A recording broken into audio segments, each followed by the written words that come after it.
Three can keep a secret if two of them are dead. Have You Seen Me seamlessly picks up where Gossip Girl leaves off, but with more sex, more lies, and more dead bodies a la How to Get Away with Murder and You. When a coveted member of a group of entitled yet ambitious 20-somethings goes missing, their deadly secret is threatened to be exposed. But the real question is, who will be next? Read Have You Seen Me by creator Candy Washington on Amazon Kindle Vella, or listen and subscribe wherever you listen to your podcasts.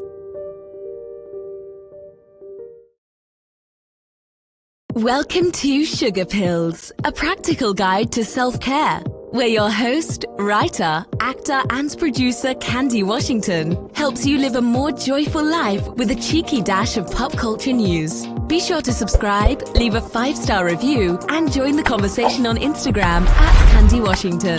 Let's go!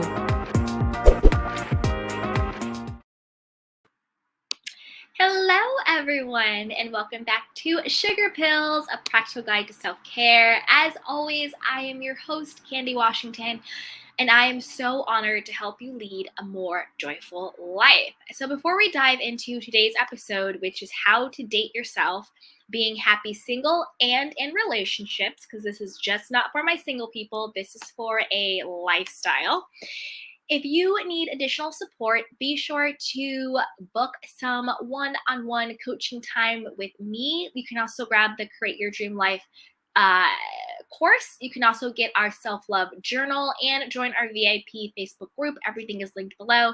But also be sure to subscribe to this channel, like this video, share with a friend, because loving yourself and glowing up is always better with some community. So let's get into it with that. So with that, let's talk about how to date yourself, how to be happy, single, or in relationships. So the first thing I'm going to say is sometimes when I see like either videos or articles, whatever, about how to date yourself, usually it's always about someone being single. But I debunk that. I think that you should always date yourself, whether you are single, whether you're in a relationship, whether you're in a situationship, whatever it is. Being curious about getting to know yourself and being curious about what you like and your preferences and getting in tune with you and making intentional time to take care of yourself and to be with yourself, I think is a lifelong lifestyle.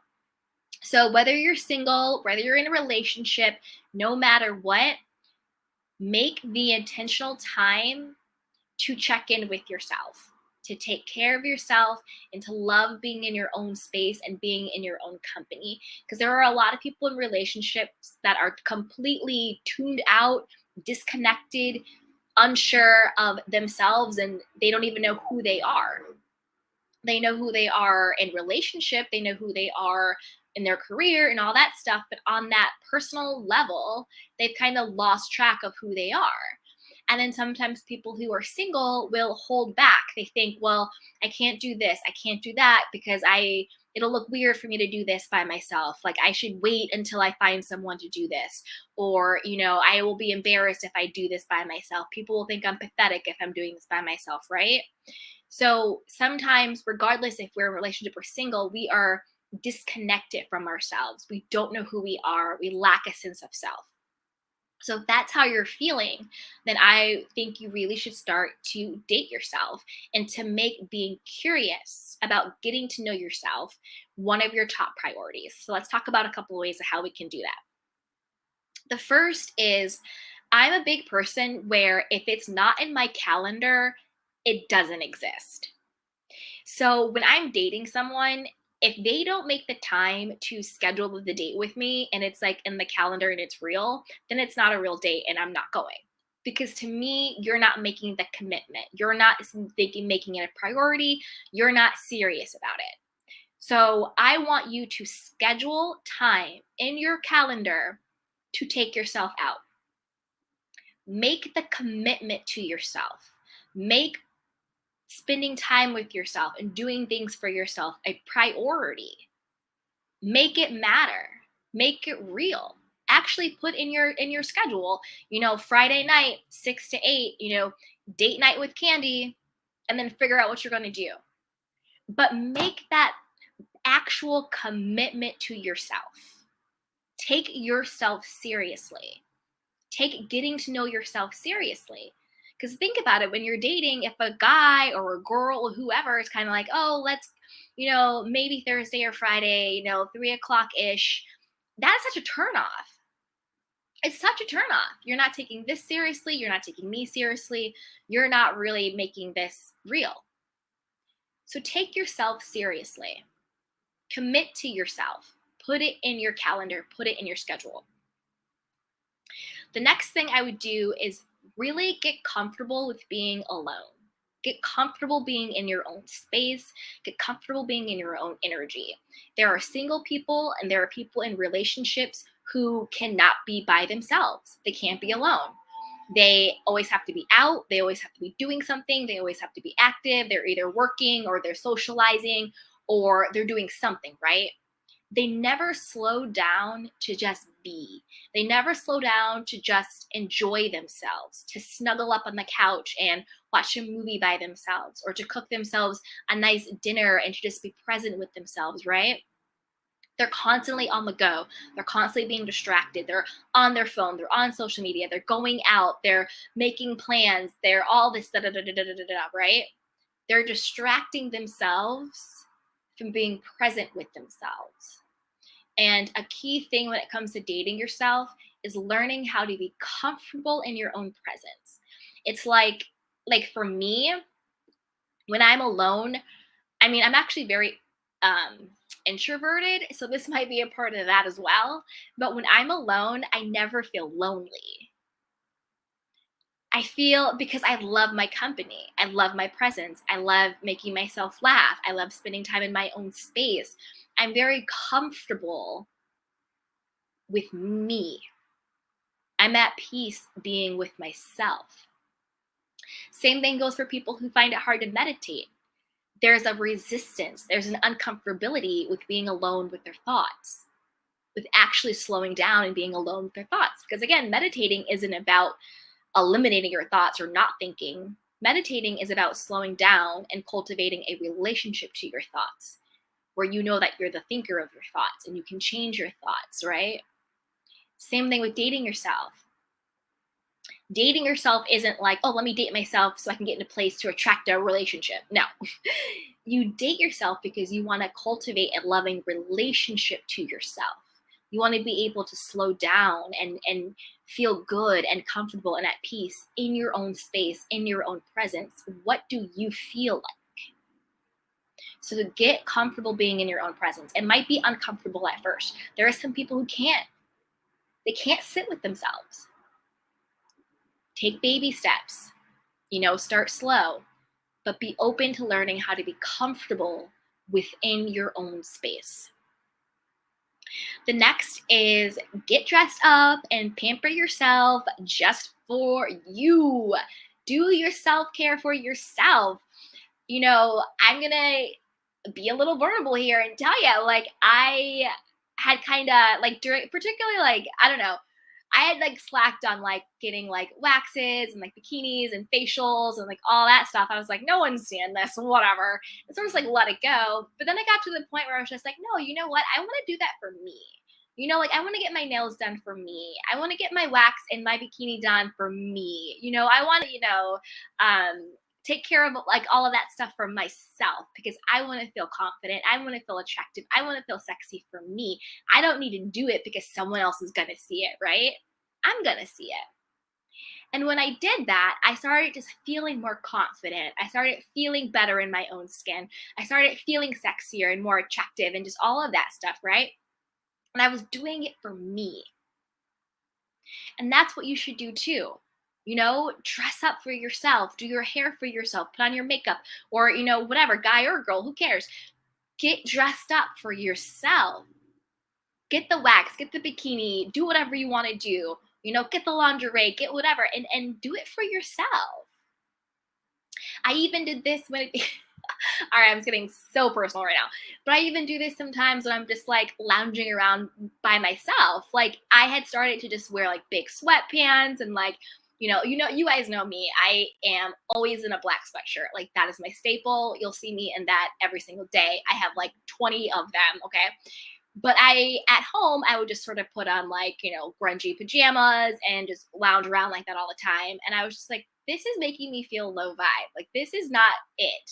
Like, it's one thing to like be comfortable and know that you don't have to be glam to the max every single day. But I did kind of get to the point where I was just like, I need to zhuzh up for me. So I started getting like cuter pajamas and cuter things to wear around and, just taking better care of myself for myself. No one was coming over, nothing like that. No one was going to see me. It was just for myself.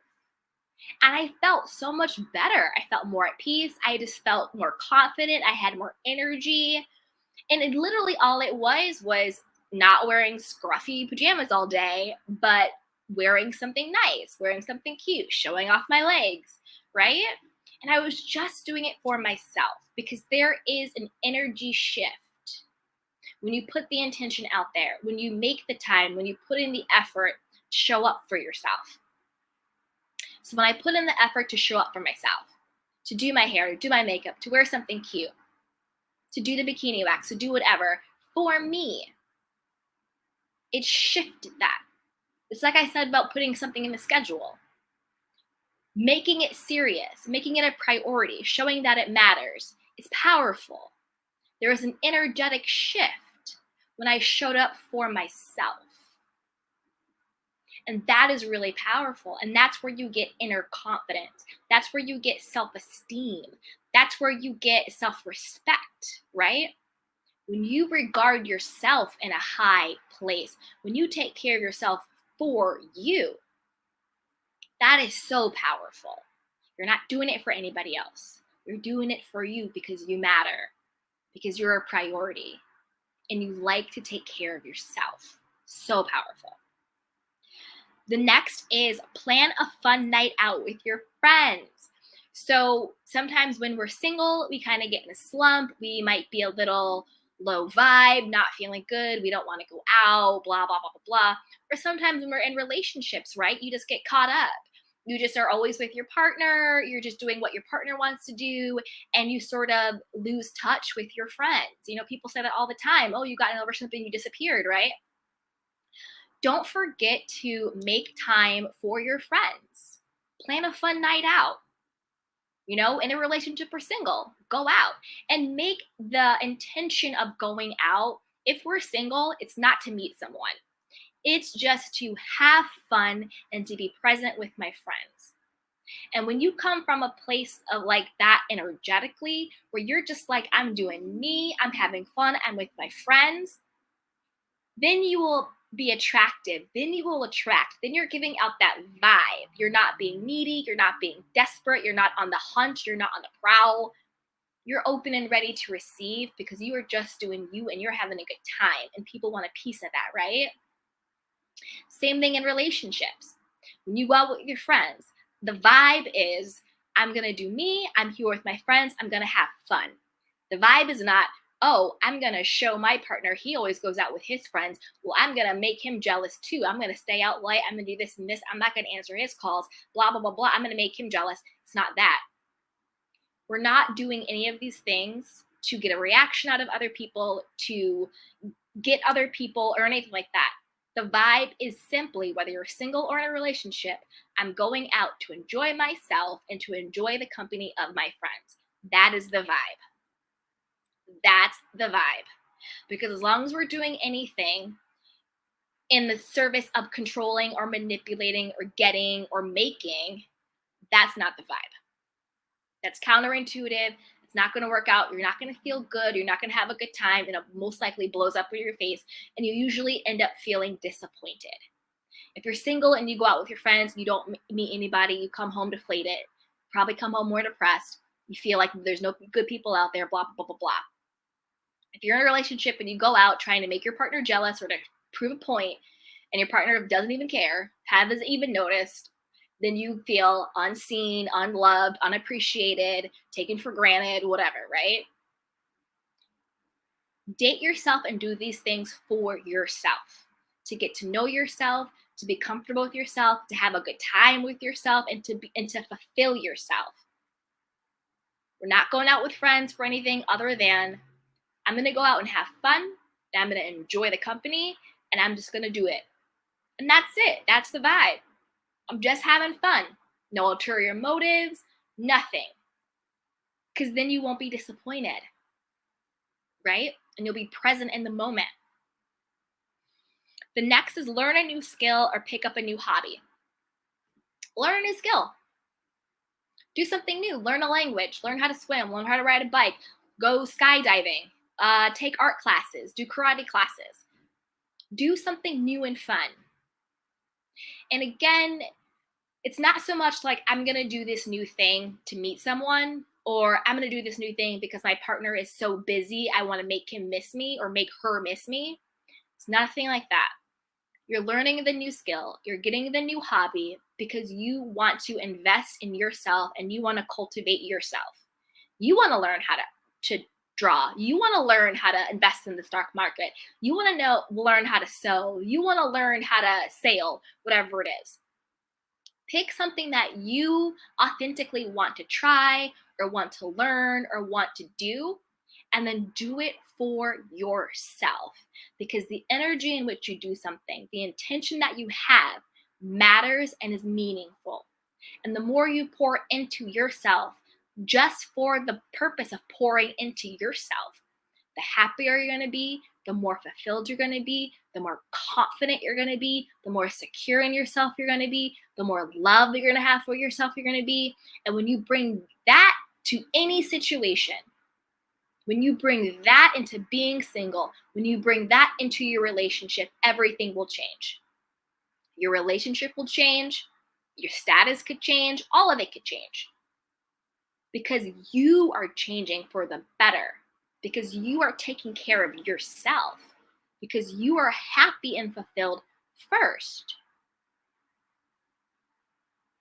The next is, and this one I really love, and I actually think I'm going to do this weekend.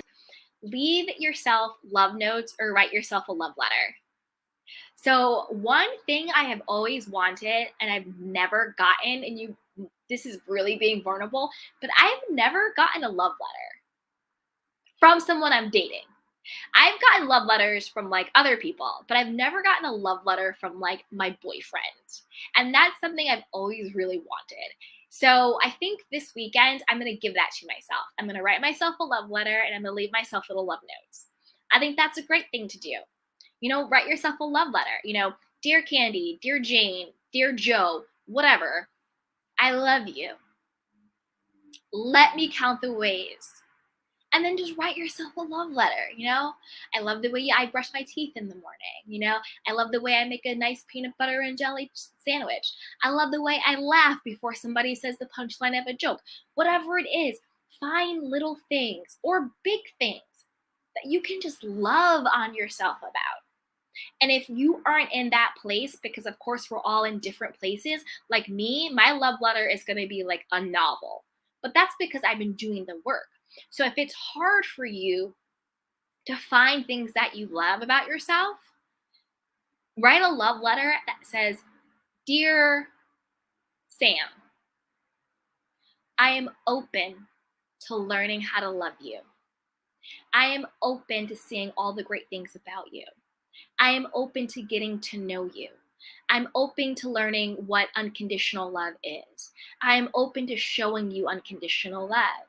I'm excited to learn everything about you. You know what I mean? Because even though we are ourselves, think about how many times people say, I don't know who I am and I don't know myself. Think about how many times people don't even know what they like or what they prefer. Someone said you had to do this, so they did that. Your spouse loves this food, you always get that food. Your dad said you had to be a plumber, so you're a plumber. So there are so many things about us that we don't even know what we like. So take that same curiosity that you would take to a new relationship. Like when you enter a new relationship, you're excited, you're curious, like, oh, like I wonder what he likes. I wonder what he does. I wonder what music he likes. I wonder what food he likes. I wonder, what does he do for fun, right? use that same curiosity to yourself. If you had to please no one, what type of food would you eat? If you had to please no one, what type of movies would you watch? If you had to please no one, what type of clothes would you wear? Where would you go on vacation? What would you do? Take that same curiosity and put it to yourself. And then do these things, take yourself out to dinner. If you're like, oh, I've never had Ethiopian food, take yourself out to dinner to go get Ethiopian food. Or if you're like, I love Italian, take yourself out to Italian food. Take yourself out to brunch. Bring a book, bring your iPad, bring your headphones, just bring yourself. And don't worry about what you think anybody thinks or says or does, because the majority of the time, no one's even really paying attention. They're just trying to get through the meal with the person they're with. You know what I mean? So take yourself out to dinner. Take yourself out to brunch. Do those things. Take yourself out to the movies, right? Do those things. Take a solo staycation or take a vacation. That's actually one thing on my list for this summer. I really, really want to take a solo trip because every time I've traveled, particularly the last 2 years, it's been to see family or it's been for like a friend's birthday or some like event. And yes, it's fun. I love my family. I love my friends, but it's not a true vacation when there's expectations there. It's really hard to go back home and be with family and come back and be like, I feel so relaxed now. You know what I mean? Or like if it's a friend's birthday or a trip for something, there's always that expectation there. So I'm really excited this summer to take a solo trip, to just really decompress and just really tap out, be with myself and be in my space and really just rejuvenate on my own. And the only expectation I have is, what do I feel like doing today? What do I feel like drinking today? What do I feel like eating today? What do I feel like doing today? Right? So do that. Take yourself on a trip. Another thing you can do is buy yourself a gift. Plan a spa day for yourself. Buy yourself some jewelry. Buy yourself a book. Buy yourself a motorcycle hat. I don't know, whatever your jam is, whatever you've been waiting for somebody else to buy you, buy it for yourself. Buy yourself some flowers. Buy yourself the jacket. Buy yourself, maybe not an engagement ring, but like some type of ring, whatever. You know what I mean? Whatever it is that you have been waiting, whether you're single or in a relationship, whatever it is that you have been waiting for somebody else to do it for yourself. Take yourself on the trip. Learn the new skill. Go to the movies. Go to dinner. Dress up. Take care of yourself. Be curious about who you are. Buy yourself a gift. Write yourself a love letter. Whatever it is that you have been waiting for someone else to do it for yourself. And I'm taking my own advice this weekend. I'm writing myself a love letter. Taking my own advice. And do it. And that's it. Those are my tips on how to date yourself. Oh, hey everybody. Let's see what you guys are saying in the chat box. What is up? Hey, Tarika J. She goes, I'm freshly out of a domestic V relationship. Oh, I'm so sorry, sweetheart. 14 months now. I'm dating me and learning me. Perfect topic. Yay. She goes, yes, there where I am in my life at the moment. Exactly. Tarika says, you are definitely speaking facts. I did pottery last weekend and next weekend I'm going kayaking. I love it. Yes, completely out of my comfort zone. I love it. Hey, Black girls getting their shit together. Hey, Ursula, this is a great, these are great tips. Thank you. Hey, it's Quasia. She goes, oh, I miss it. Hi. Hey. Girl, you can always catch the replay. Yes. But those are my advice. That's my advice, guys. Those are my tips. At the core, these are all just things you can do. But remember, at the core, it's really about being open and being curious about getting to know who you are authentically. What are your preferences? What do you like? What do you not like? What do you want to do? What do you don't want to do? What makes you laugh? What makes you cry? What brings you joy? What are things you want to try? Get out there and be present for yourself. Make yourself a priority. Make the time to take care of yourself. Make the time to get to know yourself, whether you're single or in a relationship. This is a lifelong commitment to yourself. Because who you are today is not who you were 5 years ago or 3 years ago or even last month. We're constantly changing, we're constantly evolving. So being curious about learning how to accept yourself and love yourself unconditionally. And that unconditional part ties into being curious about who you are authentically. And who you are authentically is just the real you, your shadow and your light, what you like, what you don't like, who you are. And unconditionally is regardless of the light, regardless of the shadow, I still love you. And I still got you. And that's what it's really about. Learning how to love yourself unconditionally. Learning how to show up for yourself unconditionally. Learning how to take care of yourself unconditionally. Learning how to validate and accept yourself unconditionally. And knowing that you as your individual self matters and is important and is worth the time to get to know, whether you're single or in a relationship. Don't lose yourself in a relationship, and don't devalue yourself because you're single. Okay? Oh, Tamara, thank you so much for the super chat. That is so sweet. She goes, I think we can study Depp and Amber and learn from it. You know what? We should do one on Depp and Amber. Yes, thank you so much for the super chat. That is so sweet. Tarika says, thank you, sis, very much needed. Writing me a love letter today. Me too. Thank you so much, it's Quasias. Thank you for the super sticker. That is so sweet. Thank you. Yes. Yes. Oh yeah, Tamara said I would love to speak about Depp versus Amber relationship, how to get well with yourself first. Yep. It's Qualia says, thank you for spreading the positivity. Yay! Thank you so much for the super sticker. I really appreciate it. Thank you. Yeah, if anybody has any more questions or anything, feel free to drop them in. Any relationship questions or anything like that, happy to help or to give a little Q&A. If not, those were my tips. Those were what I was thinking for how to date yourself and to be happy single and in relationships. And also, no matter what, always know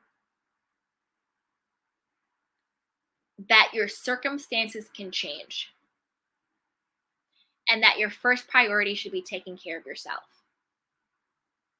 And that reminds me when you said Depp and Amber, because you could be single today and meet the love of your life tomorrow. You could be married today and be headed for divorce tomorrow. Your circumstances can always change. So don't, just because you're single, don't devalue yourself. Don't not take care of yourself. Don't think that there's something wrong with you. Don't be depressed or think that you're falling behind or any of that stuff, because circumstances change all of the time. So in that meantime, enjoy your life, enjoy yourself, and have fun. Same thing when it comes to relationships. I'm a big component of, I don't care how happy your relationship is, you always have your own stash. You always have your own savings account. You always have your own checking account. You always have your own. I don't care if you think you are married to Prince Charming. You always have your own, because you never know. Circumstances can change. So while you're in that relationship, make sure that you are cultivating and loving and stable relationship with yourself. So if your circumstances do change, yes, it could hurt. Yes, it could not feel good. But at your core, you're not moved. You're prepared and you know that you can take care of yourself. Hey, it's Quazia. She goes, what's your advice to a new mom who should appreciate her time alone versus mommy guilt? Oh, okay. So this is my advice on that. Again, I'm not a mom, but I would say this. I know mom guilt is real, but you cannot be the highest version of the mother to your child when you don't feel that within yourself. You cannot give from an empty cup. So if you need that time alone to fill yourself back up, to just get right with you, to feel good mentally, emotionally, physically, and spiritually, then that's what you need to do. Because the truth is, you have to take care of yourself first. What is in your cup is for you. So fill your cup up for you. And what runneth over is for everybody else. And that is including your children. Because a lot of times moms who have mom guilt and they don't take care of themselves, they don't take that alone time, that shows up in other ways. It could be being distracted, not having the ability to be present with your child. So maybe you're physically there, but you're mentally checked out because you haven't been taking the time to take care of yourself. Maybe it's, having less patience. Maybe it's snapping. Maybe it's all of those things, right? Because when you don't take care of yourself, it shows up. It manifests.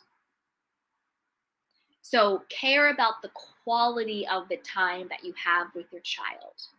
And never feel guilty for becoming the best human being that you can be in order to pour into your child. Because if your cup is empty, you have nothing to pour into your child. So you fill yourself up first, and with the overflow, you pour into your child. So when you are with your child, you are present, you are connected, you are at peace, you're not frustrated, you're not depleted, you're not tired, you're not irritable, you're full. You're full.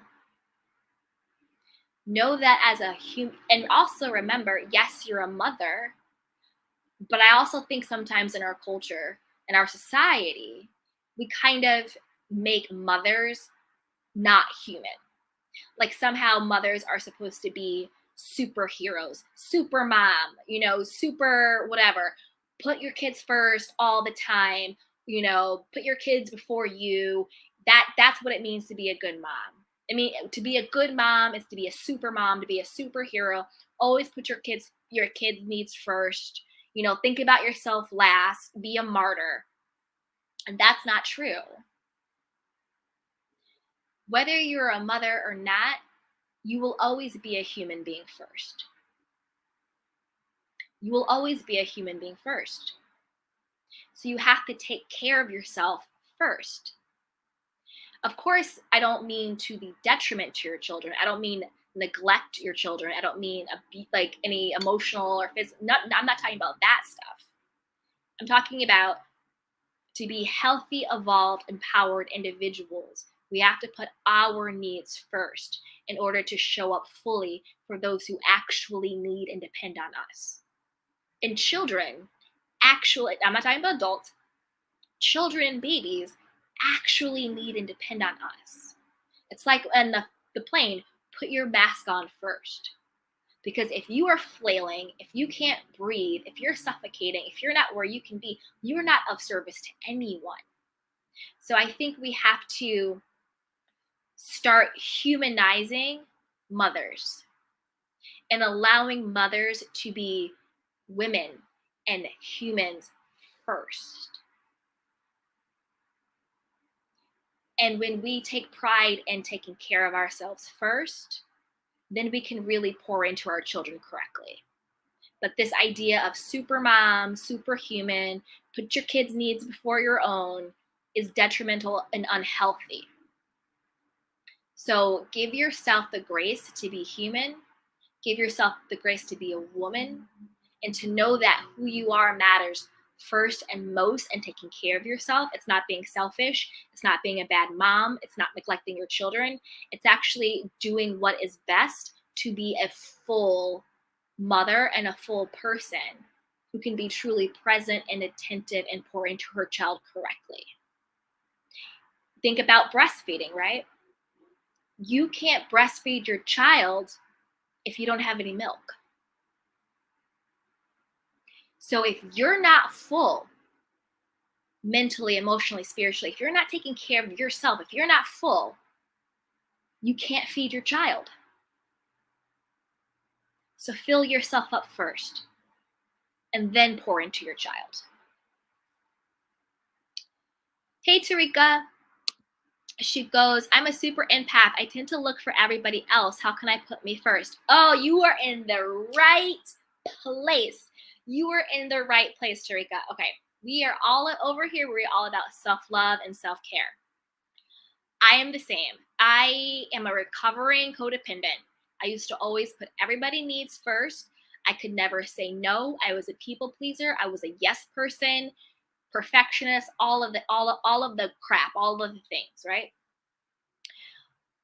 I think the first thing you do when you want to put yourself first is to make the decision. Sometimes it's daily, sometimes it's moment to moment.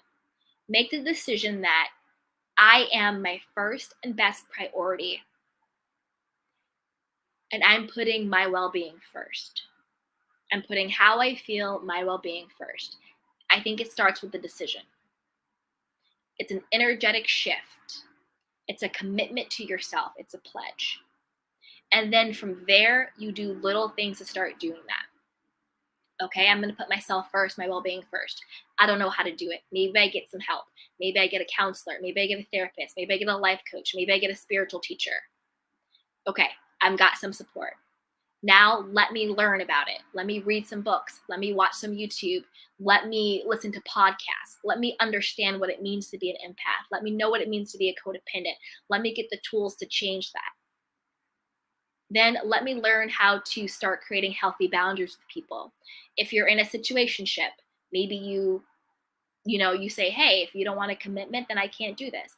Maybe it's a boss at work and you're like, hey, listen, I've worked every weekend for the last month. I'm no longer available on the weekends. Maybe it's a meddling mother and she's like, when are you getting married? When are you getting married? And you say, hey, mom, I love you. And I know you're coming from the great place, but when I'm ready, I will talk to you about my relationship status. But until then, I would prefer if you didn't ask questions. Taking stock of your life. In what relationships and what areas do you feel depleted? Do you feel exploited? Do you feel exhausted? Do you feel used? And that's going to show you the areas in your life where you need to start establishing some boundaries for yourself. And be prepared that when you start making boundaries and you start putting yourself first, it's going to piss some people off, and that's okay. It's going to piss people off when you no longer do what they want, when they want it, and how they want it. And that is okay. They'll get over it. If this person is really meant to be in your life, they'll get over it. They tell you no, don't they? They do what they want, don't they? So can you. And if they don't respect those boundaries, then you know what? Maybe they're not supposed to be in your life. So be prepared to lose people, but be prepared to gain self-respect. And then be prepared to gain the correct people. You can, what else can you do to start putting yourself first?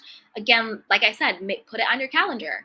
You know what? Saturday mornings, I'm meditating. I'm doing a yoga class. I'm taking a walk in nature. Every night I'm going to start a spiritual practice. I'm going to start praying. I'm going to join a church group. Or, if that's not your thing, maybe you join, a hiking group or whatever.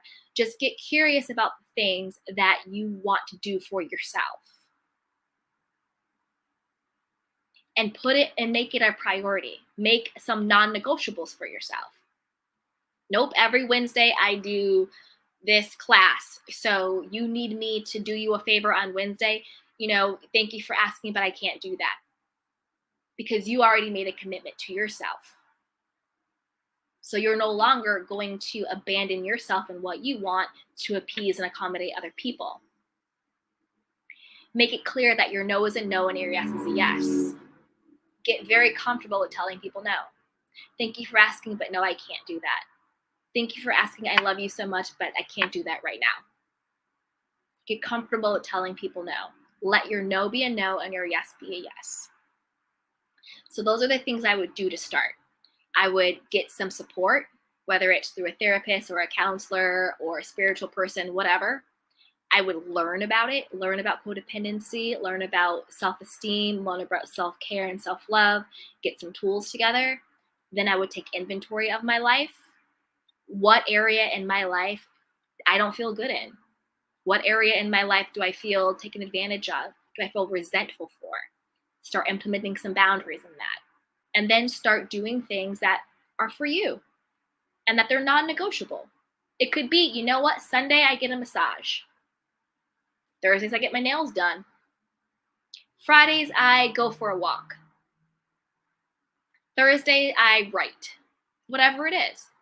Make non-negotiables for yourself that energetically show yourself that you are prioritizing your well-being and that you're putting yourself first, because who you are is important, and because you matter, you deserve it, and you're worth it. Other things you could do: affirmations. When you feel that negative self-talk pop up, oh, you can't say no because they're gonna think you're bitchy, or no, you can't say no because they're not gonna like you. Oh, you can't say no because they're gonna abandon you or leave you. When you get those self-limiting beliefs come up, those insecurities, reprogram it. Nope, I am confident and secure in who I am. Whoever is meant to be in my life cannot leave. I'm allowed to take care of myself. I am a priority. I matter. My own well-being is my first and best priority. I am confident. I am secure. I am worth it. I am deserving. I am enough. Who I am matters. What I want matters. I deserve to be happy. I deserve to get what I want. Switch it. Combat those negative thoughts, because those are the thoughts that keep you stuck. They keep you people-pleasing. They keep you enabling, and they keep you not being fulfilled. Do some sleeping affirmations. There is a ton on YouTube, or you can make your own. At night, sleep to a track. I am confident. I am secure. I create healthy boundaries. I always get what I want. I am enough. I am beautifully and willfully made. I am divine. I am whatever. Put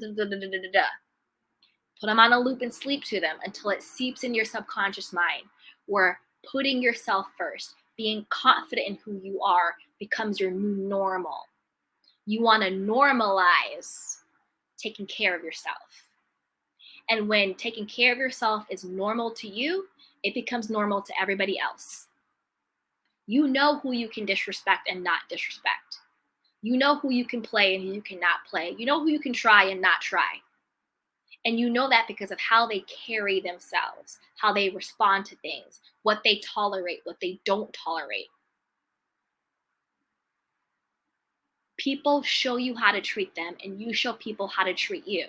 So when self-respect is normal for you, when boundaries are normal for you, when honoring your time, space, and energy is normal for you, when putting yourself first is normal for you, it'll be normal to everybody else.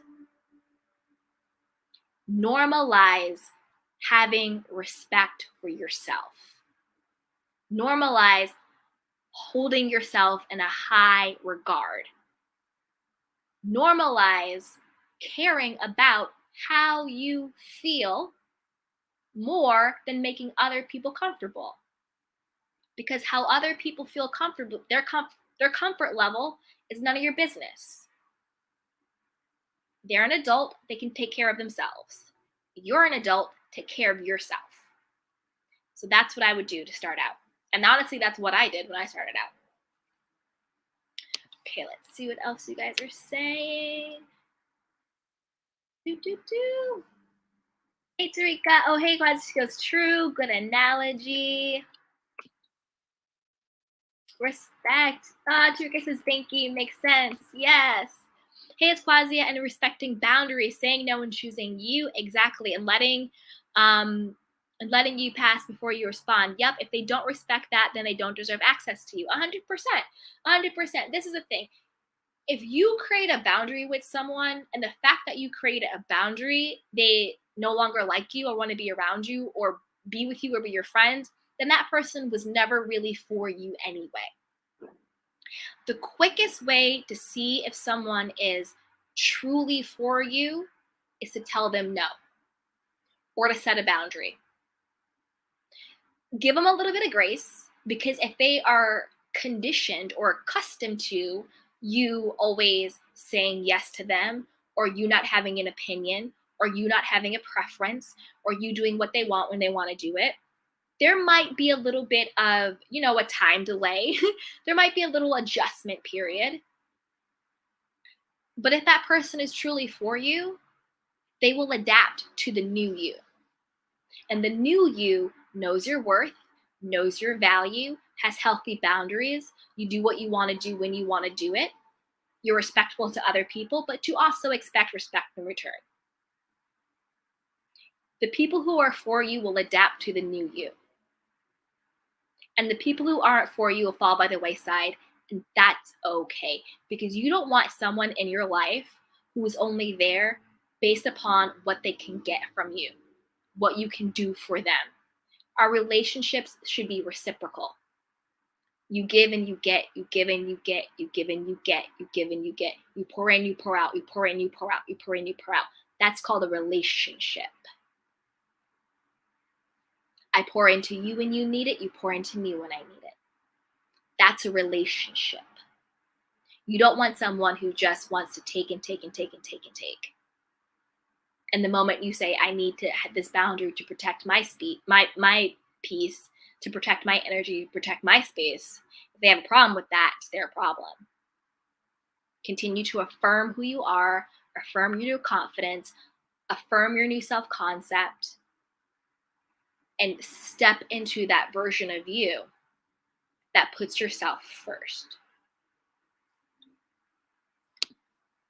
Hey, Tarika. Okay, I'm listening and I will do. Thanks, ladies. Yes, you are welcome, sweetheart. All right, let's see what you guys are saying. It's Quasi. I can't do this. If it's an emergency, they'll call 911. I can't do this. Exactly. You know what? I will tell you something. When I was dealing with my own codependency and I was feeling really guilty, we had talked about mom guilt earlier, but I was just feeling really guilty about saying no to, I'll just be honest. I was feeling really guilty about saying no to one of my sisters. I was feeling really, really guilty because I had done something for them all of the time, but I really didn't want to do it. It was always stressful and I just didn't want to do it. And I was feeling really guilty about challenging myself to say no. And my therapist said to me, she said, well, what would they do if you didn't exist? And I was like, whoa, they would figure it out. They would figure it out. And I think that was such a great lesson for me to learn, was that people will always figure it out. So if someone's asking you to do something that you don't want to do, you're allowed to say no. A, because that is just your right as a human being. And B, there's nothing to feel guilty about because they'll figure it out. If it's important enough, they'll figure it out. Just like you said, they'll call 911. They'll figure it out. What would they do if you did not exist? They would figure it out. So if you don't want to do something, don't feel bad, don't feel guilty. You're allowed to say no. And they're an adult.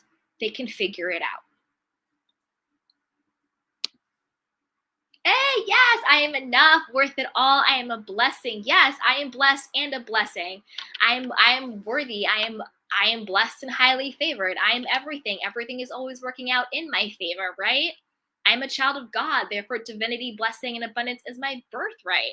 Like all of it. Like I'm telling you, sleeping with affirmations is a game changer. It really changes your confidence. It shifts your subconscious. It's great. Hey, it's Quasia. Amen on that. They will normalize it, get it right, or get left. Exactly. The moment you normalize the type of treatment that you will tolerate or not tolerate, people will conform. They will either conform to the new you or they will be removed. And if they are removed, then that is just creating space for the right person to come in. Hey, Tarika J says, I'm crying, but I'm thankful for your advice. You're welcome, sweetheart. You're welcome, beauty. Absolutely. Hey, Vaka, that's so good to hear, right? It was such a game changer for me. This was when I was in like the peak of really confronting my codependency and really starting my journey to self-love. Because at the root of being codependent, it's low self-esteem and low self-worth. You think that in order to be worthy of love, in order to be valuable, in order to be enough, you have to be doing for somebody else. You have to be proving your value, proving your worth. You can't say no. You're going to be abandoned on all of that stuff. You feel guilty. You get a pit in your stomach. This was right when I was really challenging my identity as someone who was codependent. When I was in it, I didn't have the language. I didn't know that how I was codependent. I didn't know that how I was low self-esteem and low self-worth. I didn't know that how I was dysfunctional. I had no idea. And the reason why I had no idea because it was normal. It was normal for me to never say no. It was normal for me to prove my value and to prove my worth. It was normal for me to be a people pleaser and a yes person. It was normal for me to feel guilty about saying no. It was normal for me to feel like I couldn't disappoint anybody. It was normal to me to feel like I had to be perfect. It felt normal because that is what I knew. When your dysfunction is normalized, you don't have the awareness that anything is wrong, except for that feeling on the inside, right? That secret whisper that, you know what, this isn't how my life is supposed to be. This isn't who I'm supposed to be. This isn't how I'm supposed to be, right? But when your dysfunction, when your unhealthy coping mechanisms is normalized, you lack the awareness that anything is wrong. That's why the first step to any type of healing process, the first step to anything is being aware of the problem. Being aware that, oh, wait a minute, hold up. Not being able to say no is wrong? That's dysfunctional? That's unhealthy? Whoa, right? Wait a minute. Not being able to put myself first is dysfunction. Not taking care of my needs is unhealthy. Whoa, right? It's the awareness that there is a problem. So this was during that time where I was getting the awareness that, hey, you know what? The way you've been operating from a place of low self-esteem, low self-worth, not knowing who you are, lack of center, lack of self, is dysfunctional and unhealthy. Now let's figure out how to clean this up. It's basically what it was. I did exactly what I said before. I made the decision.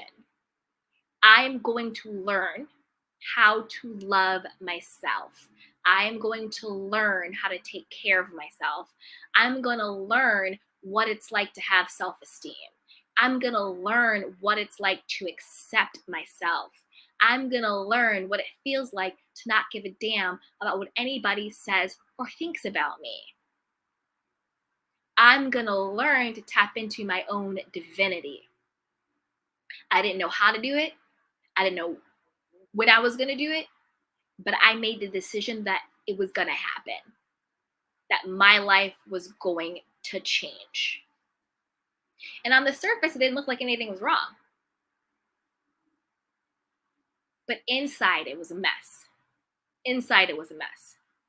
And I made the decision, I will no longer live my life feeling not good enough, less than, insecure, not loving myself, looking outside of myself for any type of validation. What does my family say? What do my friends think? What am I doing? What am I getting? Blah, blah, blah, blah, blah.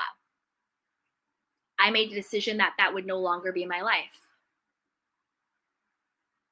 And then that's a decision that I make again and again and again and again. You make the commitment and then you recommit, and then you recommit, and then you recommit, because life will do that to you. I actually just did a video on it called the 5 myths about the healing process debunked. You guys should watch it. It's called the 5 myths about the healing process debunked. Because one of the myths is that, oh, you make the decision, you learn the tools, you're healed, boom, everything's great. No, boo boo. No. You can have high self-esteem and still get your feelings hurt. You can have high self-esteem and still be triggered. Still have an old pattern pop up. Still feel low vibe. Still feel sad. Still feel, unsure. Still feel insecure. Your dominant state could be high self-esteem, but life will continue to happen. And as human beings, we will continue to be challenged, we will continue to be stretched, and we will continue to have to meet uncomfortable moments. But when you have the foundation of self-love and self-worth, you're able to meet those uncomfortable moments from a state of grace, compassion, and love and forgiveness, and a perspective of, I may be going through a hard time, but I know how to take care of myself through this hard time. And by the time this time is over, I will be better for it because everything always works out in my favor. This work empowers you to navigate life in a different way. It doesn't mean that nothing bad is going to happen. You're not going to get hurt. You're not going to have setbacks. You're not going to have disappointments. It's life. What's the quote? It's like the rain falls on the just and the unjust alike. Life will bring you, in the work, beauty for ashes. Beauty for ashes. When you do the work to love yourself and to take care of yourself and to have your dominant state of being in that love for yourself, the storm can come, but you know that you will not be consumed by the storm. You will have grace to get through the storm. That's what grace is. Grace isn't nothing bad will ever happen. Grace is, I don't care what happens. I know that I will get through it. And I will be supported and guided through it. It's not nothing bad will happen. It's that regardless of what happened, I have favor to get through it. I have favor to meet the moment. And that's really what the worth is. Oh, did somebody send me a super chat? Oh, thank you so much. Thank you, Tarika, for the super chat. I really appreciate that. Yes. It's Quasia says, breathe. Tell yourself it's going to be okay. If you're still breathing after good, bad situations, then you did your part. Exactly. Tarika says, yes, thank you. Thank you so much. Oh, I appreciate that. Tamara is giving hearts. Quasia is clapping. It was exactly, I grew up the same way. I started a dating agency because of that. Yes. Ooh, Tamara, you got a dating agency, girl. We might need to talk. Say that, at Candy, when your dysfunction is normalized. Yes. Yes. Yeah. And I can say that with no shame. I don't have shame. I have no embarrassment. I have no shame because I'm a human being. And if I'm a human being and I went through this, that means other people feel shame. Other people feel embarrassment. So and that's the essence of empathy. It's saying me too. You've had dysfunction, me too. You have felt shame, me too. You have felt guilt, me too. You have felt abuse, me too. You have felt sad, me too. You have been confused, me too. You felt lost, me too. You had low self-esteem, me too. You didn't know your worth, me too. You didn't know your value, me too. That is empathy. And that is the strongest thing you can do for another person, is to hold space for their story, is to bear witness to their story without judgment and without the need to fix it. That is the strongest thing you can do for another person, is to bear witness to their story without judgment or without the need to fix. That is the strongest way to hold space for someone. I hear you and I see you. And me too. It's the best thing you can do. Aw, thank you so much. Tamara says getting through the storm is exactly that. Yes, it's the grace for the storm. It is the grace for the storm. Oh, Vaka, thank you so much. This message is such a blessing. Thank you. It's a blessing for me too, you guys. It is a blessing for me too, just to be able to share and to talk and to all come together. And just to really remove this stigma of going through things and needing help and learning about yourself and all of that, that's why there are so many stereotypes of being the superhuman mom, being the strong Black woman, being confident or whatever, right? All these stigmas and stuff that we need to start shedding light on. And what really keeps us stuck is shame. Shame is the belief that you are the only one and there's something wrong with you. That's the essence of shame. Like, it's shameful that I feel this way. It's shameful that I went through something. It's shameful that something happened. It's shameful that I did this. I am the only one and I should feel ashamed of who I am. Empathy is the opposite. Empathy is the light to the darkness of shame.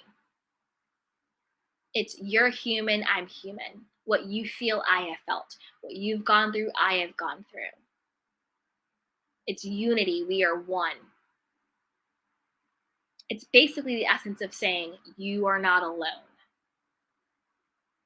And when we start talking about this stuff, when we start talking about how our dysfunction may have been normalized, how we may have been codependent, how we may have not known things, it gives other people permission to step into their story, not in the sense of they're going to wallow in it or the past or to be victimized, but to step into their story in an empowered way and saying, you know what?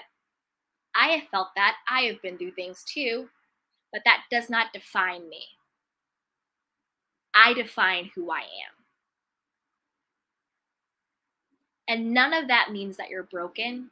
None of that means that you're damaged. None of that means that you need to be fixed. None of that means. All it really means is that you're a human being. And this is how you learn how to survive.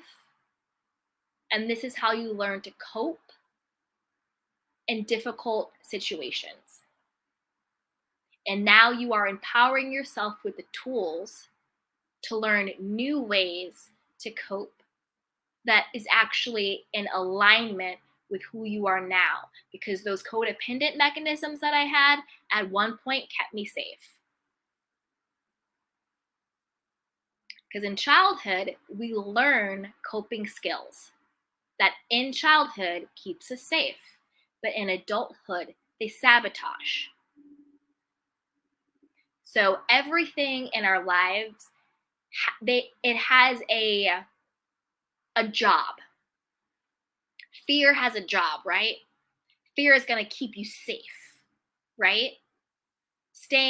Playing small is going to keep you safe from disappointment. Low self-esteem, not going for what you want, that's going to keep you safe from rejection, right?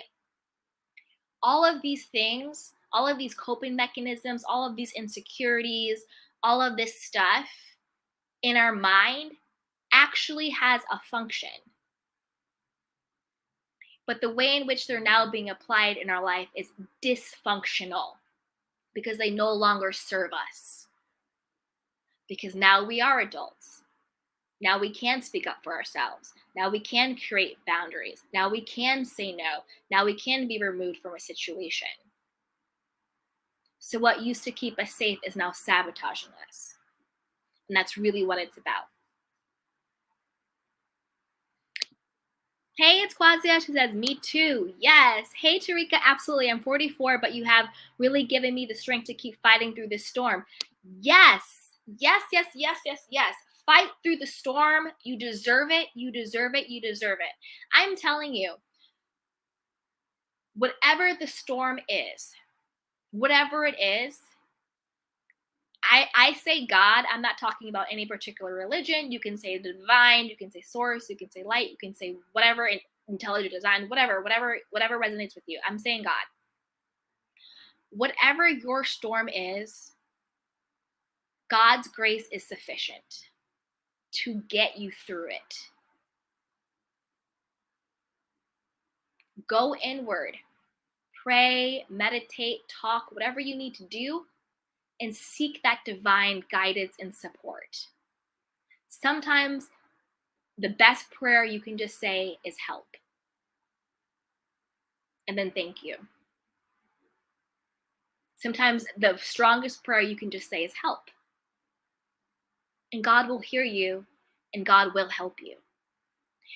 And I talked about this earlier on another video I did. I forgot which video it was. Anyway, I was saying like what self-love really is, or no, what the healing process really is. It might have been that video. To me, the healing process is twofold. It's one, cultivating a loving and compassionate and forgiving and kind relationship to yourself. How you talk to yourself is loving. The space you hold for yourself is compassionate and graceful. You treat yourself in a good way and you take care of yourself unconditionally, even in the moments where you don't like yourself, even in the moments where you think you messed up, even in the moments where you need to change this and change that, you can still love yourself. It's like an analogy is like with mothers, right? Sometimes mothers don't like their children, but mothers always love their children. It's that unconditional love that you have for a child. That's the love you have to have for yourself. And that's what the healing process is. Loving yourself unconditionally. I tell you this, on the days where I don't like myself, I still love myself. On the days where I think I need to do this or do that, or why did I do that, or I can't believe I said this, or oh my God, I messed up, I still love myself. Self-love is not about liking yourself all the time. Self-love is about loving yourself when you don't like yourself. It's unconditional love. I'm going to show myself some grace. I'm going to let myself off the hook. And I'm going to love myself, and I'm going to do a couple of things that just make me feel good. The other part of self-love and the healing process is remembering who you are and remembering that you are never separate from the divine's love. That is the essence of the healing process. That no wound you have, no trauma you've endured, no storm you are going through ever has the power to separate you from the divine's love. And with that love is support, with that love is guidance, with that love is grace, with that love is comfort. That's how you can have a peace that surpasses all understanding. The understanding is that rational, logical, realistic mind. Wow, all of this is going on. That's the understanding in our rational mind. But yet I have peace. But yet I am calm. Yet I am connected to the divine love. Yet I'm always supported. Yet I know I am not alone. Yet I know that this battle is not mine. Yet I know no weapon formed against me shall prosper. That's how you have a peace, a knowing that you are loved, a knowing that his grace is sufficient, that passes the understanding. I don't know how I'm going to get out of this problem. I don't know how I'm going to change the relationship. I don't know how I'm going to pay the bill. I don't know how I'm going to get well again. I don't know how I'm going to do X, Y, and Z. But you know that it will get done and that you are being fully supported. And that's huge when it comes to the work you do with self-love. Because a part of, I'll take it back to my old days. When I used to be really codependent, I never, and I mean never asked for help. Ever. I thought I had to do it all on my own. I thought I always had to figure it out by myself. I thought I always had to have the right answer at the right time. I had to be perfect. I couldn't make a mistake. And I couldn't ask for help. Imagine how unworthy you must feel if you think that you're not allowed to ask a person for help, or you're not allowed to ask for help. A lot of people do that. There are a lot of parents who don't ask for help. There are a lot of kids who don't ask for help. There's a lot of people who think they are not allowed to ask for help. They either are undeserving of support or they have that superhuman complex where they're not supposed to need help and they're supposed to figure it out for everybody else, help everybody else. And if you're the person that figures it out for everybody else, then how are you able to ask for help when you need it? Right? And when I realized that I felt so not good enough of asking a person for help, then how in the world did I think I was good enough to ask God for help? I wasn't tapping into divine support. Because if I don't think I'm good enough to ask a person for help, how am I supposed to ask God for help? Right? So I was missing out. Of course, the divine is always with you. God is always with you. And again, I'm not talking about religion. Always with you, always there. Even when you don't seek support, you are being supported. The mere fact that you are still here in this moment is living proof that no matter if you know you're worthy of it or not, you have been supported. The mere fact that you are here is proof that His grace is sufficient, that you have been protected, that you have been supported, and that He has always been with you. The mere fact that you have breath in your body in this moment is proof of that. But when you get to really celebrate, and when you really get to have that peace that surpasses all understanding, is when you know that you are worthy and deserving, not just of other people's support, but you are worthy of the divine support. That you don't have to do things on your own strength. You don't have to do things on your own merit. You don't have to do things on your own knowing. You don't have to do things by yourself anymore. When that clicked with me, everything changed. Everything changed. I started waking up in the morning and I would just say, thank you, God. I am open and ready to receive your support and your guidance and your clarity. I didn't have to do it all on my own anymore. I didn't have to figure out everything on my own anymore. I didn't have to worry about everything on my own anymore. I say, God, my feet's your fire. This is my idea. This is my might, but put your anointing on it. Put your blessing on it. God, put your stank on it. Put your magic on it. And I tell you, when you really surrender to being open and ready to receive divine support, that is when miracles happen. That is when you didn't see a way, but He made a way. That is when you thought it was over and it wasn't over. That is when everybody told you no and then you got that yes.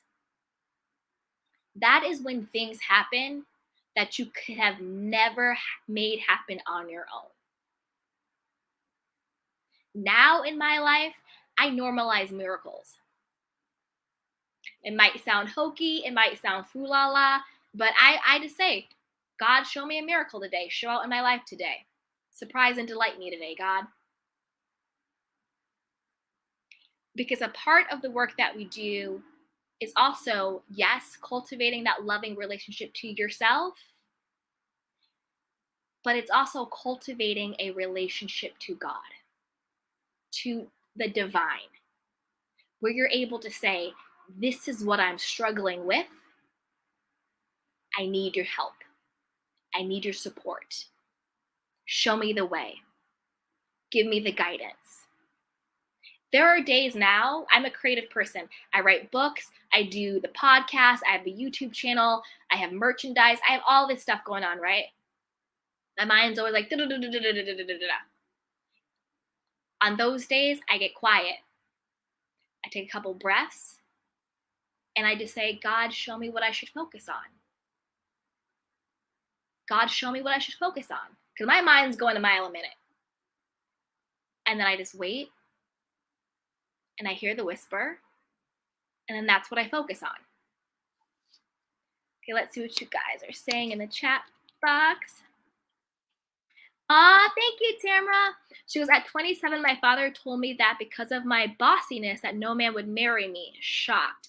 So I shocked. So I responded, I will get married, but not to someone like you. Exactly. Exactly, Tamara. And that's what you have to say.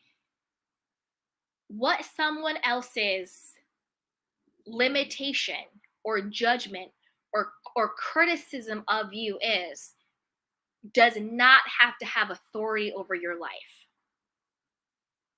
The only time someone else's label or criticism or limited thinking or judgment has authority in your life is when you internalize it and you give it power. You could have said, oh, you know what? You're right, Dad. My bossiness is a problem. And you could have changed who you were, or you could have thought no one would ever love me, right? But instead you said, no, I know who I am and I'm going to marry someone, but not someone with your limitations. And I love that because remember, no matter what, you are the authority on you. Always remember that. Always remember that. If I'm walking down the street and somebody says, hey, Crystal, I'm not turning my head because that's not my name. That's not who I am. That's not who I be. I'm not responding to who I know I'm not.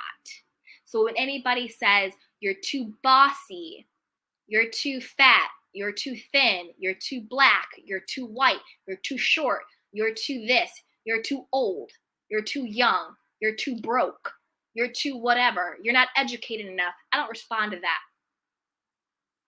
because I know who I be. And that is worthy, that is valuable, that is deserving, that's a child of God. It's enough, it's confident, it's ageless, its circumstances don't matter. I don't care my age. I don't care my education. I don't even care what's in my bank account. None of that matters because all of that is external and can change. I know who I am and I know the divinity that lives in me. So I don't respond to something that I am not. Hey, Tarika, this was the most powerful and profound live I've been a part of. Yay, I'm appreciative. Much love, ladies. We got this. Yes, that is how we do over here. That's how we do it over here. I'm telling you, I'm the self-care muse. We talk about self-love. We talk about self-care and boundaries and relationships. That's how we do it over here. If you ever just need to feel good, pop on over. Pop on over. Yes. It's quasi. Oh, yep, exactly. It's not what they call you. It's who or what you respond to. Exactly. Exactly. People can shout whatever they want to shout, but as long as you don't respond to it, as long as you don't internalize it, as long as you don't say what this person said has more power over me than who I know to be, it can't infiltrate. Don't internalize other people's BS because the majority of the time they are operating from their own insecurity, from their own trauma, from their own fear, from their own doubt, from their own limiting beliefs, from their own experiences, and they're projecting that onto you. So don't take it. Don't take it. Don't take it. Hey, it's Quasia. It stings harder when the negativity comes from family parents. Girl. Yeah, right. Yeah, 100% right. It's like that saying, your family knows how to push your buttons because they are the ones who installed them. So true.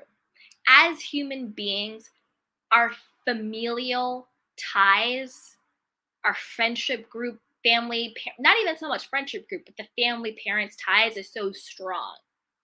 It's ingrained in us to somehow meet their expectations, to somehow show up for them more than we show up for ourselves. It is so true. I was talking about this in another live.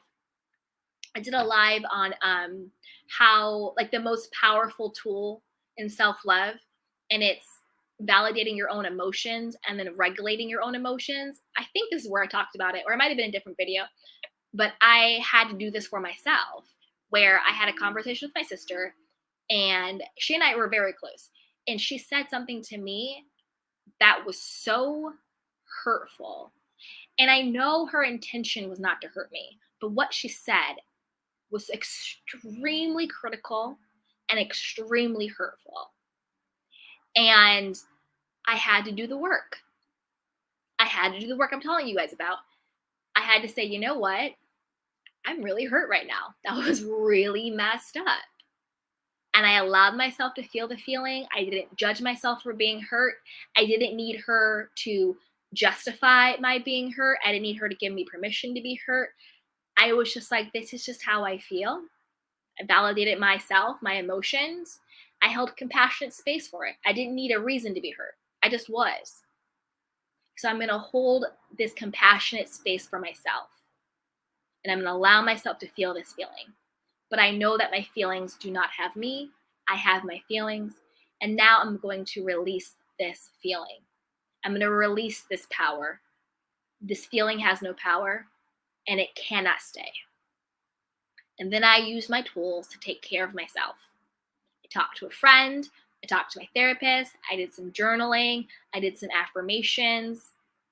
And I reestablished that my sister, although did not mean anything by it, but what she said was really messed up, has no power over me. Her opinion, her thought, her belief is not the authority on me. How she defines something does not have to be how I define something, particularly when it comes to me and my life. I am the authority on me. So that's how you work through your emotions. That's how you validate yourself. You acknowledge how you feel. You let yourself be human. You hold compassionate space for it, but you do not dwell in it. Just because you are feeling hurt does not mean you have to become a hurt person. Just because you're feeling angry does not mean you have to become an angry person. Just because you're feeling lonely or disappointed does not mean you have to become depressed. Just because you're feeling worried does not mean you have to become anxious. When you dwell in it, and when the feeling has you rather than you having the feeling, that's when you become depressed. That's when you become anxious. That's when you become angry. That's when you become defensive, and all of that stuff. That's when it consumes you. So yes, you hold space for your pain. You acknowledge it, but you don't dwell in it. You can speak to it. I'm feeling sad right now, and that is okay. That's okay. But you have no power over me, sadness, and you cannot stay. And then do things that make you feel good. Take yourself out to the movies, go out dancing, go watch a comedy, go get your favorite meal, buy yourself a new dress, journal if you want, sing if you want, dance if you want. Do anything that moves your body, moves your mind, moves your energy to a better feeling place. Make a gratitude list, show some appreciation. Think of all the great things you already have in your life. Your list could be simple. I'm thankful I'm alive.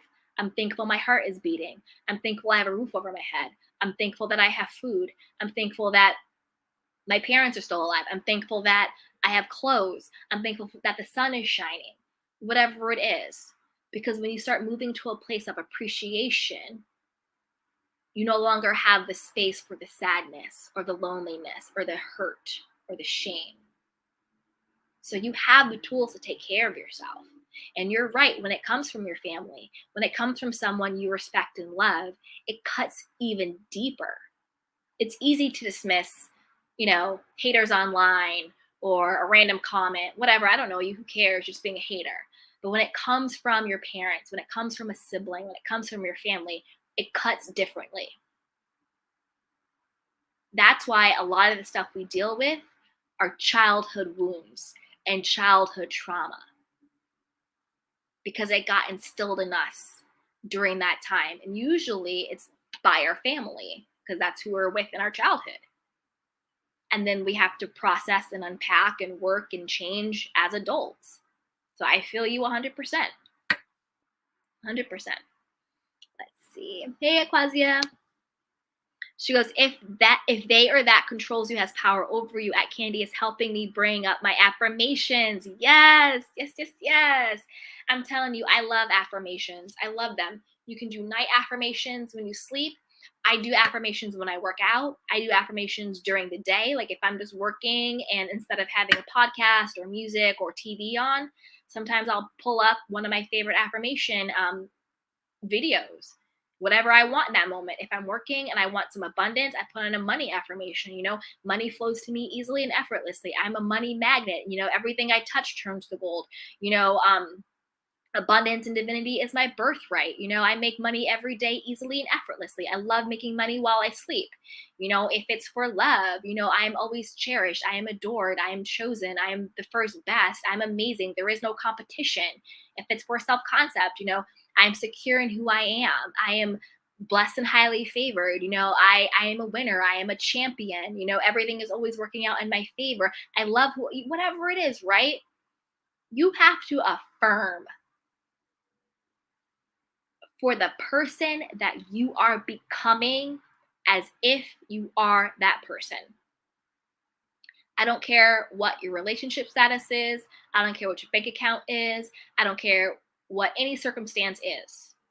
You affirm as if you already were that person. It's not, I hope to be wealthy. I will be. It's, I am wealthy. And if you can't feel it, then say, I am learning how to increase my worth. But you always put it in the present, never in the future tense. Because if you say it in the future, and some coaches have varying ideas on this, but for me, I always say it in the present tense. I am wealthy. I am chosen. I am number one. I am the priority. I am first best. I am always pursued. I am loved, right? I put it in the present moments and I say it with some oomph. It's some oomph. And another way you do affirmations, you can make them very conversational.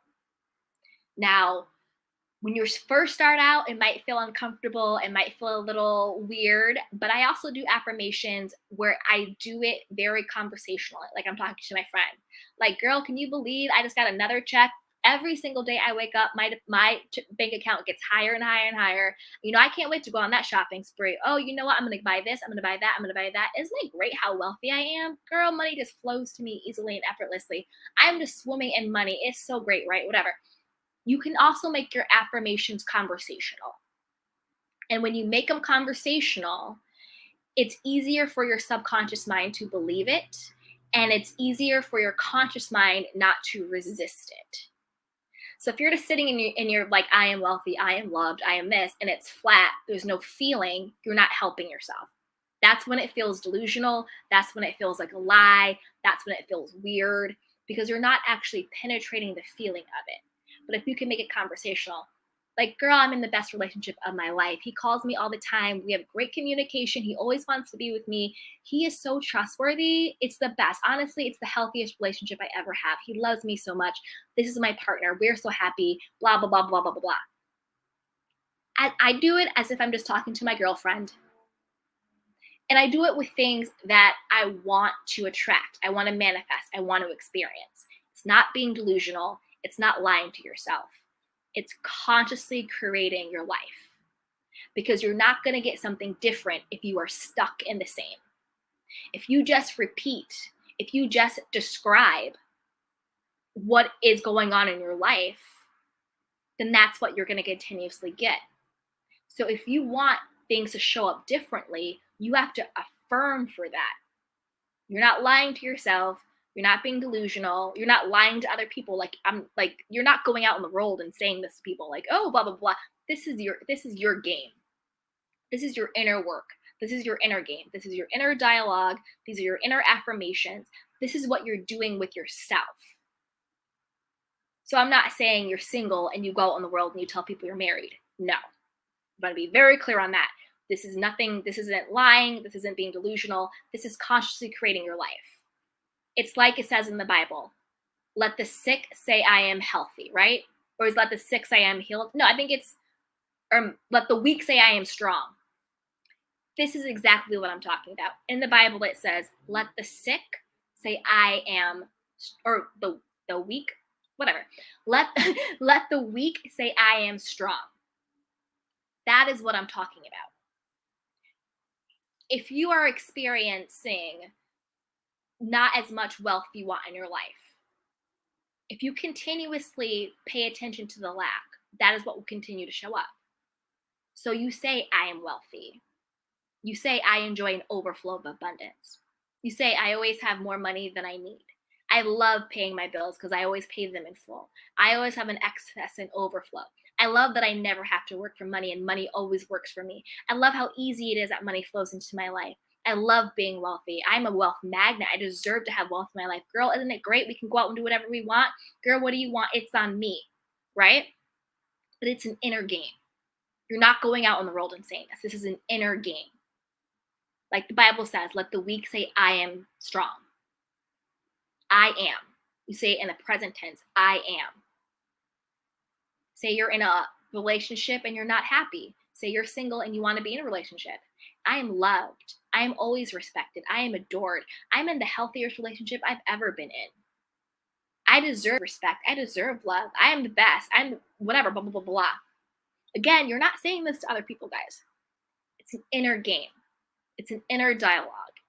You are affirming for who you be, regardless of what you see outside of you. And you continue that, then that has to come. Okay, let's see what you guys are saying. Hey, it's Quasia. I am a lender and not the borrower. Exactly. I'm the head and not the tail. I am an heiress of my father's riches according to his riches in heaven and not earth. Yes. One of the affirmations I love that really boosts me up is I am the daughter of the Most High King and everything makes way for me. You want to really feel yourself? You want to really level up? Say that to yourself. I am the daughter of the Most High King and everything makes way for me. Claim your divinity. Claim your royalty. Decree and declare who you are and who you be and how the world has to show up for you. I am the daughter of the Most High King and everything makes way for me. Put yourself in the first best position of your life. Hey, it's Quasi. Yes, the conversational affirmations. I just changed my hair color to a bright burgundy. Ooh, and I love it. It's been about 6 weeks, and every time I pass the mirror, I say, girl, you look good too. Exactly. It's exactly what you have to do. Yes. So I go to the salon every 2 weeks because that's what keeps me maintained and feeling good. Even if my crown hair isn't dude up, I say the same. Yes, me too. Me too. Because I'm telling you, I was telling you guys about my journey with codependency. Before I actually felt confident and worthy and enough and love myself, I said it to myself. I said it to myself. I said, I love myself. I love you, Candy. One way to do this is mirror work. Look in the mirror, look in your eyes, and tell yourself you love yourself, right? Before I actually felt confident, before I actually loved myself, this is the truth. I spoke it, I affirmed it. And the more I affirmed it, the more I affirmed it, the more I affirmed it, then I started to feel it. Then I started to feel it. Then I started to feel it. Then I started to believe it. Then I started to believe it. And then it started showing up. And what does showing up look like? Other people respecting me more, having healthier relationships with myself and other people, making more money, looking better, feeling better, being happier, having inner peace, making decisions easier, showing up energetically where people just want to cater to me, where people respect me, where I get the love that I deserve. No one to change but self. No one to change but self. When you change, the world changes to meet you where you're at. Think about it when you're at a party and somebody walks in a room.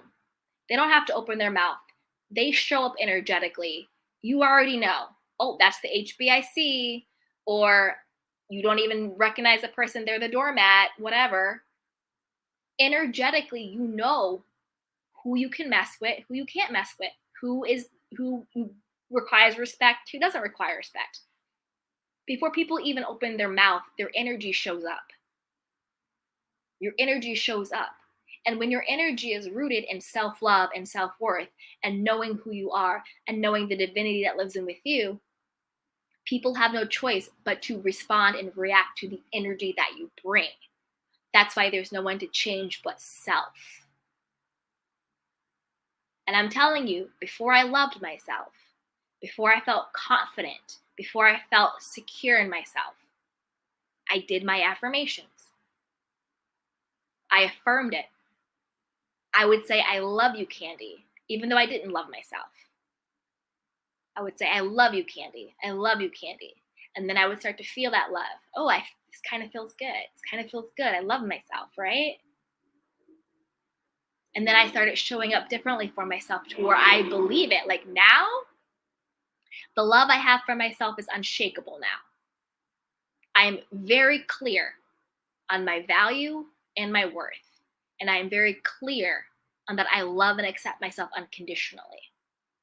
And again, that doesn't mean that I'm not going to have bad days. It doesn't mean I'm not going to still have triggers. It doesn't mean I'm not going to have storms. It doesn't mean I'm not going to have patterns reemerge. It doesn't mean I'm not going to backslide into dysfunction at times.